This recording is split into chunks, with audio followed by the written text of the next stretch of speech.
Would I be right in thinking that he's going to dispense with the podium, which is not just aesthetics, because it would suggest that he's going to speak without notes as well in that case? So Hugo, as I have already been corrected by the staffers here, it is not a podium, it is a lectern. Of course it is. Podium is what you stand on. I made that mistake earlier, but he has dispensed with it, and he is, I believe, about to speak now. Thank you, Anna. Andy Burnham is speaking now. He's got a microphone instead. I have just come from Buckingham Palace, where I have accepted His Majesty the King's invitation to form a government.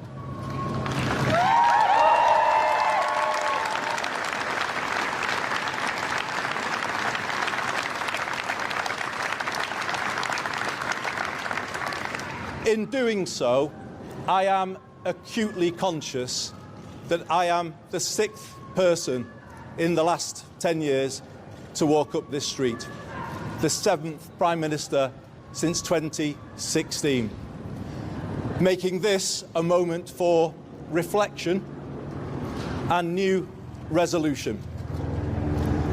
It requires my generation of politicians to raise our game and rise to the new challenge. Britain needs to show the world that we can regain our stability once again. And that is our challenge, to make politics work, to make it work better. I know people at home are fed up with politics. I hear you, and I want to be honest with you. We have not been good enough, and we need to be better. We will be.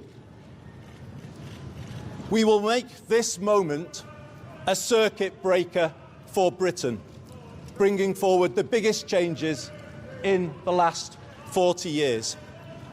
A new political model and a new economic model.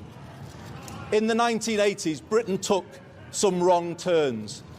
Political power was centralised, economic power privatised, large parts of the country deindustrialised, and they still haven't recovered. Many feel as though they're still in decline, and they don't have the ability to turn things around. And that's why we will change politics, to make it more collaborative, more about problem solving than point scoring. And we will take power out of here and carry it into every postcode in the land so that they can do more. And in doing more, build a new economy where we put life's essentials back under stronger public control to make them affordable to you again. Reindustrialising Britain, using public procurement to back British industry. Later this year, I will bring forward a new plan for Britain, a 10-year plan, laying out a path from where we are now to where I believe we all want Britain to be, wherever we're coming from, whatever party we support. But I can do something to give people some breathing space now, some help with the cost of living. And I will set out some of those measures starting tomorrow, including how we pay for them.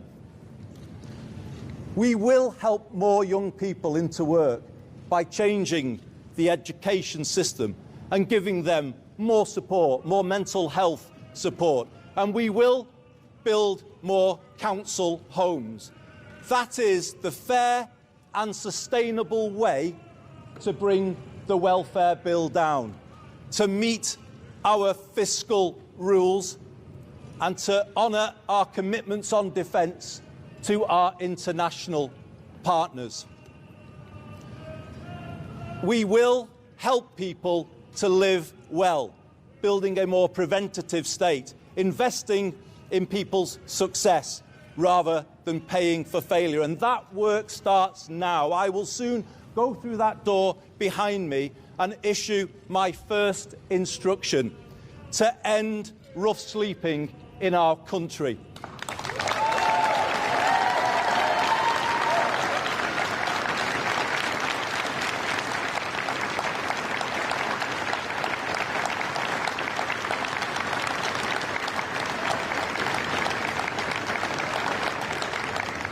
It's about putting the right values and the right standards at the heart of government.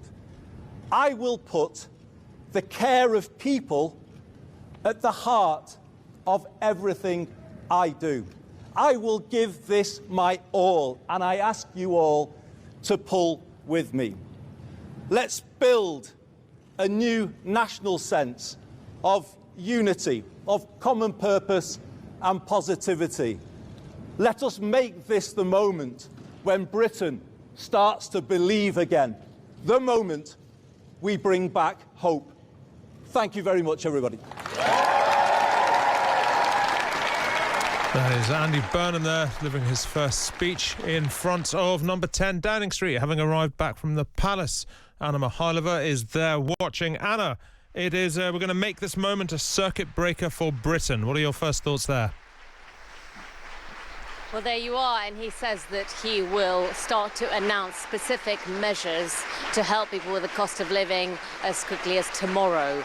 In terms of other details, we've had a bit of indication for the first time of his direction. He says that his first instruction to his officials will be to end rough sleeping in our country. He also says that he is going to start work on getting young people into work. There was a big focus on that, and says that he believes is the way to bring the welfare bill down. Interesting that he has specifically highlighted that as an ambition. He also says it's the way to meet the fiscal rules and honour our commitment on defence. So again, a reference there to the commitment to bring defence spending up to 3.5% of GDP. We will of course be waiting on the actual detail of that. But overall, he says he began by talking about his generation of politicians. He addressed head-on the fact that Britain now has its 7th Prime Minister in just 10 years, its 6th speech like this on the steps of Downing Street. And he says that politicians have to raise their game and rise to the challenge. He addressed the public and said that voters are fed up of politics, that we have not been good enough and need to be better. So you can hear the cheers behind me as he continues. He's saying, he's greeting people. He's just kissed his wife, and they are now holding hands and walking into number 10 Downing Street. He's given everyone a wave, another wave to the crowds. Yeah, that is them walking into exchange a few words with allies.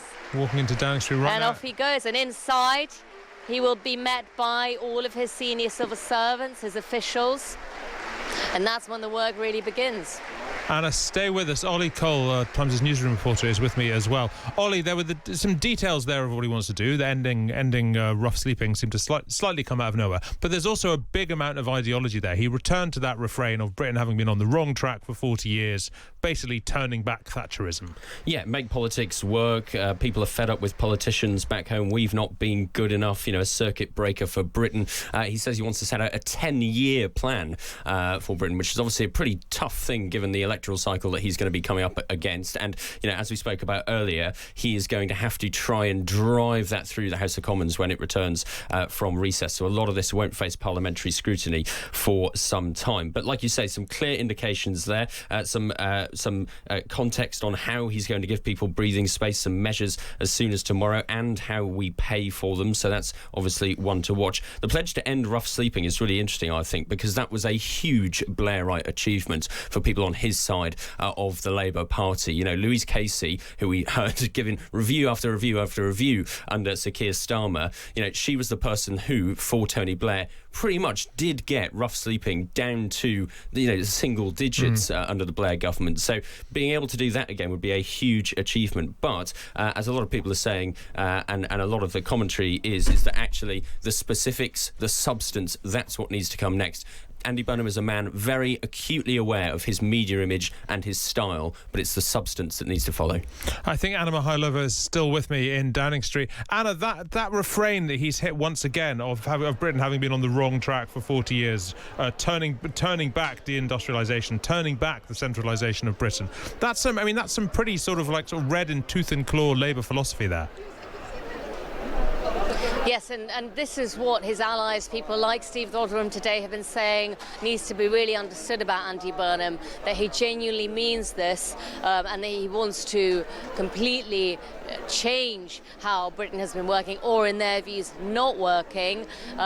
They feel like through their experiences of dealing with central government, it is not working for places outside of London, Westminster and the South East, and that much more power needs to be taken outside of Whitehall. So what we are talking about here are major structural changes, and Andy Burnham on the steps of Downing Street promised both a new political model and a new economic model, two very, very large pledges. And again, what we are waiting for is the detail, because even when I was speaking with Steve Rotherham earlier, just before Andy Burnham joined them all on the steps of Downing Street, he didn't seem to have the detail on how exactly that power would be devolved. It is all the fact that it needs to be, and I think what people are desperate to see is exactly how and how quickly.